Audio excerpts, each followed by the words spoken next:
finished. I mean, I didn't 100% it, but I've seen the fucking storyline through. I've seen the credits roll. It probably took me, I'm gonna guess, right around 50 hours. And I really enjoyed that game more and more as time went on. I like the activities in the world. I really like taking down hordes. That's like my favorite thing to do, is take down hordes. I like chasing bike progression mechanics and stuff like that. Like, I don't know. It so rarely happens to me that I get into open world games, but I got into this one, and I attribute that partially to the biker vibe, partially to the horde stuff, and partially to Sam Witwer's performance. Yeah, and what makes you think that it got so panned kind of when it came out? Like, it was, I don't know, panned is kind of a strong term, but it wasn't well liked. It wasn't beloved. I didn't play it on PlayStation 4, and I could imagine there would have been performance issues on like a base PS4, because the hordes are pretty fucking massive, like hundreds of enemies at sometimes. But I also think that unless you stuck with it, and there was times that I thought I would fall off, I think it starts off feeling pretty fucking generic. The storyline and stuff, you're like, we've been here before. This is like literally like Daryl and his brother in Walking Dead or something like that. And it's only like as the world develops and you start learning more about the factions and more about your character and seeing some of the past stuff, that you start seeing that he's not just a dumb fucking white biker. He's actually a little bit more nuanced and stuff. It's like, that's like 12 hours in. So it's like a lot of, you know, it's a little bit hard to get to that point to see some of that. And, you know, I don't think the combat's like exceptional or anything. It's serviceable. The crap, and you know, a lot of it was that it came out really close to The Last of Us. So yeah, well, pretty close. Too close to it. It was on people's minds. Yeah, exactly. So it was like within 6 months of each other. No, it was like a year and a half. Also, I guess, yeah, was it really? April 26th, 2019. Last of Us was last July. Oh, so not really a year and a half. I just think that, like, if you've played any number of other open world games over the last 5 years, there's like nothing particularly special or unique about it. Like, from and maybe that's the benefit. I don't play open world games. Yeah. So for me, it's been long enough that like the last open world game I super got into was the first. So I don't really dive into open world very often. So like Far Cry 3? Far Cry 3, yes. It was like 2012. Far Cry. Yeah, I guess it was Far Cry 3. Fuck, yes.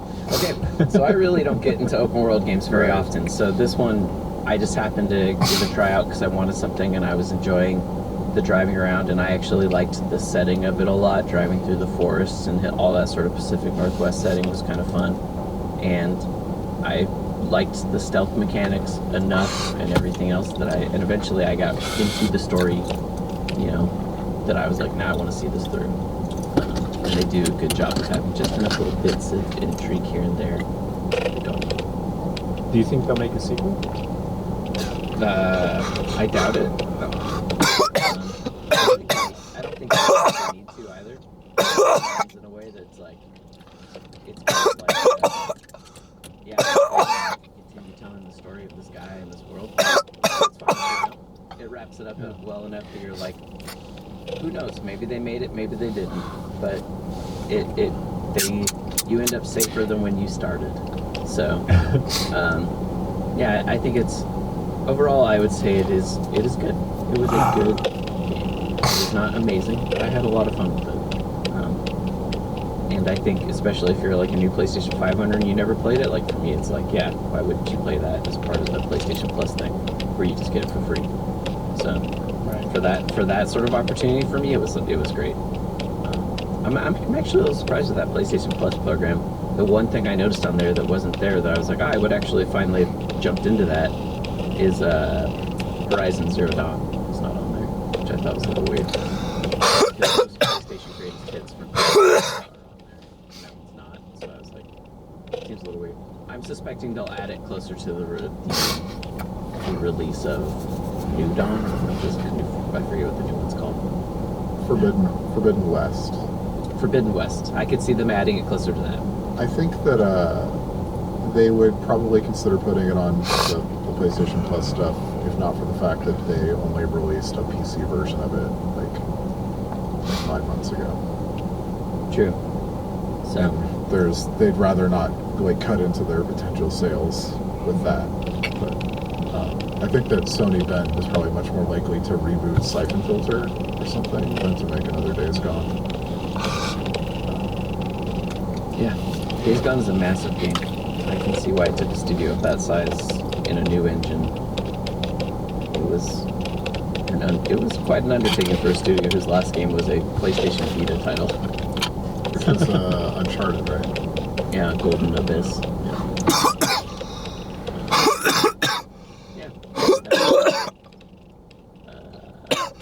Just which is like a PlayStation 5 exclusive thing that they were showing. I thought that game was fucking dumb as hell. It looked so stupid to me. The character art stuff I thought was really weak. I still think so. The game itself is actually pretty fun. It's like the best car combat game I've probably played since like Twisted Metal, and it's not like it's not firing rockets or anything like that. It's literally a game about driving in an arena, Rocket League style, being able to jump the walls and then slamming into each other and punching each other. And when the cars blow up, you actually are your little driver on the ground, and then people can hit you and knock you out. But you can do things if you're really skilled, like dodge and get on the car, grapple it, and potentially knock them out of the car and steal the car from them. Spawn your own Ultimates too, where you can spawn your car and have a special ability for that specific driver. It feels a little bit like car Overwatch in a way, maybe with less support abilities and stuff like that. But it's like an arena car combat thing. It actually works really well. And I thought it was pretty fun. It feels really good to smash someone through them. You know, it's not as seriously toned. I'm sorry. I shouldn't have done that. Silly and cartoonish. It I don't think reminds me of what was that game from Monday Night Combat? Oh yeah. It has a very Monday Night Combat feel to it as well, especially because it feels like you're in like a game show arena and everything. The art is very Monday Night Combat, so it looks pretty good on PlayStation. It's got some interesting, fucking not motion controls, the DualSense rumble features stuff. Haptic feedback. It has haptic feedback and some stuff with the trigger pulls and stuff that are kind of interesting. But I think, again, like as someone who owns a PlayStation 5 as a free game, totally. I'll sit there and play it sometimes. It's like a fun one and done sort of thing for me. I think that I've been pretty happy with some of the free game options that they've been adding lately. Yeah, I need Good to. PlayStation 5 owners. PlayStation Plus this month has My Cat, which I need to try. Which got Yeah, pretty good reviews. I can be I played like convinced. 5 minutes of it. I knew nothing about it. The gist of that game is that you're like looking at a small version of the world, and anything you do in the small version changes the big version around you. So if you like move a block and set it down somewhere else in the small world, it'll like slam down a giant block behind you where you put it, so you can do puzzle solving. It's like And I knew- forced perspective stuff. Yeah, and I knew it was that, but it's also a game that is deeply about a person's relationship in San Francisco. Oh, wow. I didn't know Which that. was a little weird. Yeah, because they're like, oh, I used to meet you on Mission Street, and we do all these drawings together, and that's how we met, was through sketching. And then I was like, oh, like I thought this was just going to be a puzzle game, you know, and I'm just doing, look at perspective, do these perspective puzzles, and not like also like, you know, a little bit more like an Unfinished Swan, where there's like a larger narrative trying to make me have the feels, which is actually why I stopped playing at the time, because I was like, right now I'm not in the mood for feels, so I got to be in the right mindset for something like that, you know. I really like it when games are successful at that kind of thing, where you approach it from one kind of expectation, and then it touches your soul from a completely unexpected way. And when you have that kind of successful combination of an incongruous gameplay and that somehow attaches itself to this story that doesn't seem like it would come out of this particular kind of game. I don't know. It's almost like reaching for the feels is that much more effective than if it was just. I don't know. If it completely made sense from.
Do y'all see this Sarah F-Raid videos? Do y'all see what's going on?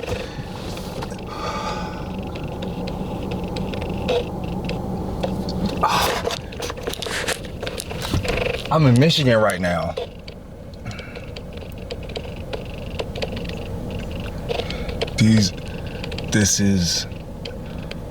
It sucks that this had to happen to that lady.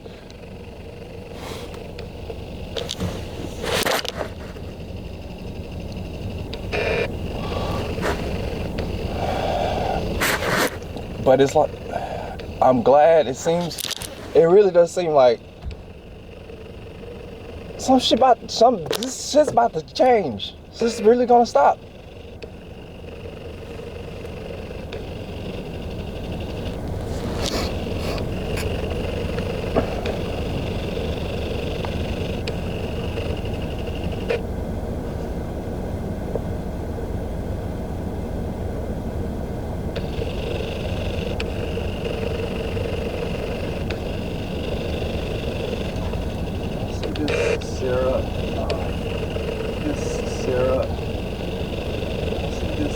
Sarah F-Raid videos. Y'all see what's going on?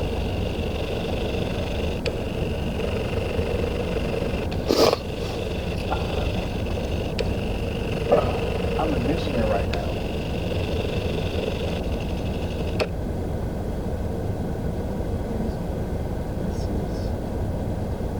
It sucks that this happened. It had to happen to that lady. I see this